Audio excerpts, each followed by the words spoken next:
You got the text, or worse, you didn't get the text. And somewhere in the middle of your chest, just under the sternum, something actually hurt. Not a feeling, a sensation, a real physical ache, like someone reached in and squeezed. Here's the thing nobody told you. That ache is not a metaphor. Your brain is processing that rejection in the exact same place it processes a burned hand.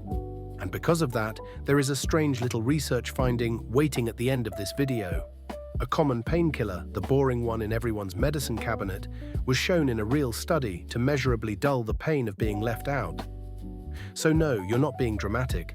Stick with me, because by the end, you're going to understand your own heartbreak better than most people ever will. Let's start with the part you already know in your body. Think about the last time you got rejected. Dumped, ghosted, picked last, left off the group chat. You can probably feel a little echo of it right now, just from me listing them. But notice where you feel it. It's never your elbow, it's never your knee.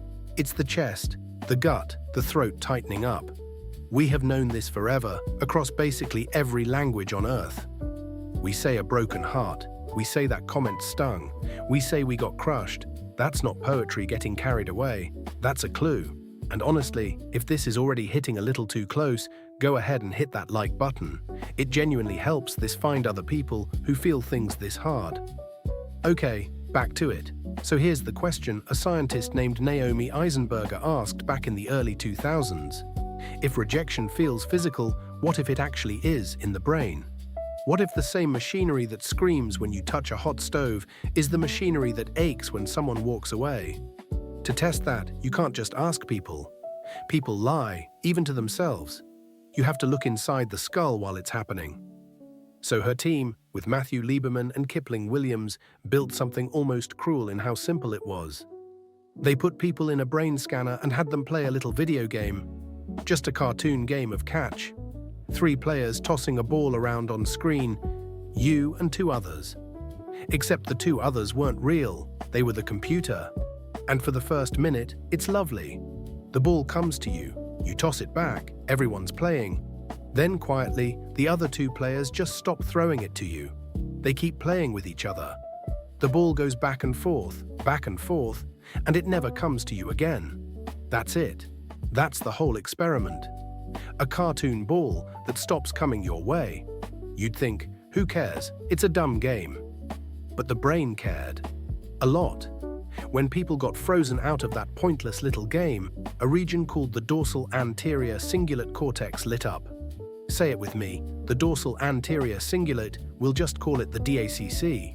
And here is why that mattered so much. The dACC is one of the core alarm regions for physical pain. It's part of what flares when you stub your toe or scald your hand. The anterior insula joined in too, another piece of the body's pain system. So the exclusion wasn't just like pain in some loose, fuzzy sense. It was running through the literal pain hardware. And the people who said they felt the most hurt, emotionally, showed the most activity in those pain regions. The worse it felt, the brighter the alarm. That study came out in the journal Science in 2003, and it quietly rewired how we think about a broken heart. Now your reasonable next thought is probably, okay, weird, but so what? Why on earth would evolution build it this way? Why would getting left out of a group chat borrow the same wiring as a broken bone?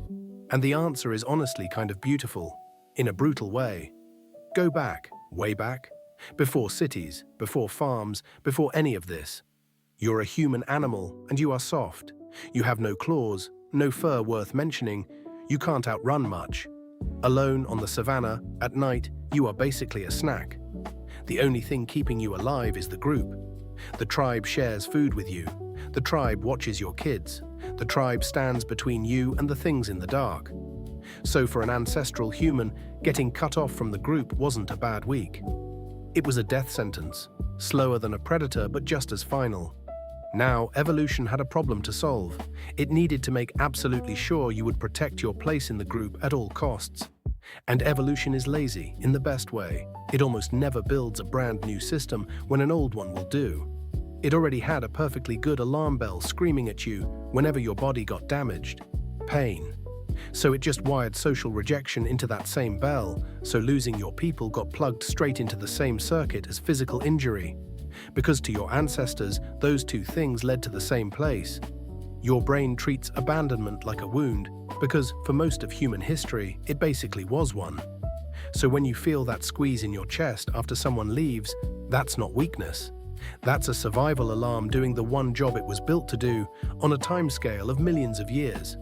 It's just firing in a modern world where the stakes are a text message instead of a pack of wolves. The alarm doesn't know the difference. It was never designed to. Which brings us back to the strangest part, the promise from the top. Because if rejection is genuinely running through your physical pain system, that raises a wild question. A question that sounds like a joke until you actually run the experiment. If the pain is physical, can you treat it like it's physical? In 2010, a researcher named DeWall, working with Eisenberger and a whole team, decided to find out. And the way they tested it is so blunt it almost made me laugh. They took a group of healthy people. For 3 weeks straight, every single day, half of them took acetaminophen. That's the active ingredient in Tylenol, the plain, ordinary stuff you take for a headache.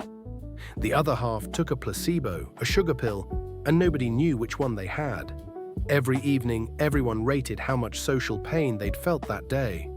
Hurt feelings, being left out, the small daily stings of being a person around other people, and the people taking the painkiller reported less of it. Their daily social pain actually drifted down over those 3 weeks. The placebo group? Flat, no change. And here's the kicker, it wasn't that the Tylenol made them happy or numb in general. Their good moods didn't move. It specifically took the edge off the hurt. Then they ran it again, this time inside a brain scanner, playing that same cruel little ball game. And the people who'd been taking acetaminophen showed less activity in the dACC and the anterior insula when they got excluded. The same pain regions from the first study. The painkiller was reaching into the social pain and quieting it down on the actual brain scan. A headache pill, turning down the volume on a broken heart. Because to your brain, on some deep level, they were never that different. Now, I have to be a real adult for 10 seconds, and please hear me on this. This is a fascinating research finding. It is not medical advice, and I am genuinely not telling you to go take painkillers for a breakup. Please don't. Acetaminophen can hurt your liver, the effect in the study was small, and your sadness is information, not just noise.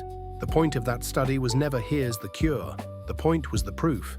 It showed, in the bluntest way possible, that emotional pain and physical pain share the same plumbing.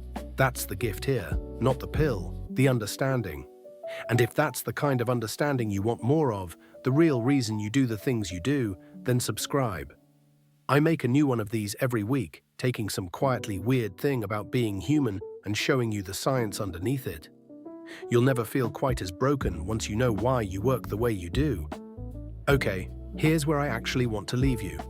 For your whole life, people have probably told you some version of, you're too sensitive, that you take things too hard, that you should be over it by now, that it's all in your head.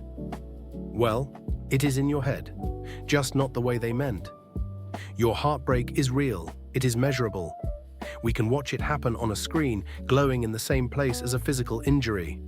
When you got left and it felt like something tore, something kind of did.